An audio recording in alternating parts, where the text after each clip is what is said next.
Hi mga katakongs. Naligaw po kami. Kwentaso yung papayong. Yan, hindi po namin alam kung saan po kami. Ano to? Likod yan na ba? One tech. Likod ganyan? Oo. Hindi naman na school. Yan, gati ka mo mayroong mayroong bakod. Nakabakod yan. Hindi ma'am, piliin naman din ito ma'am. Saan po? Dumiretso ng highway, sinaklaan ng wala eh. Kalayo nga po. Sabi po kasi ng mga bata namin nakita. Walang daan David. Dito daw. Sinabakuran na may lupa. Nag-shortcut daw po sila. Pag isang shortcut. Bawang doktor. Tapos ang isa daw, may Hupo ba ang labas? Napagod ako. Dito sila dumaan.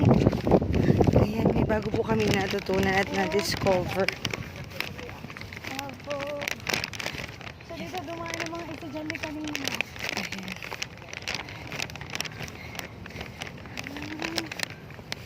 Oo, tama ako, friend. Sabi ko sa'yo, doon.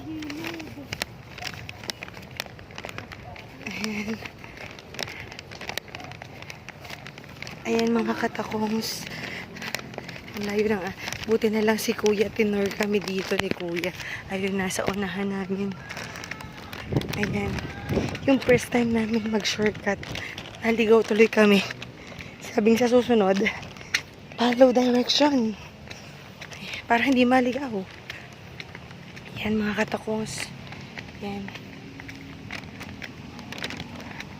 Buti na lang sinamahan kami ni Kuya. Kung hindi, babalik pa rin kami sa... yan, dapat lang kayo pagkakarine o get ng bawang tek na yan. Thank you po! Gusto po. Ayan. Mga katakongs. Bawang tek yan. Thank you po. Kudos kay Kuya. Yan, lumabas ka sana yan. Apo, yan. Thank you po, Kuya. Yan, thank you po kay Kuya. Tinuro po sa amin ang tamang daan. Hindi po namin alam. Naligaw po kami, mga katakongs. Ayan. Malayo ka at mo rin na ng bawal. Ayan. Ito pala. Shortcut. Shortcut.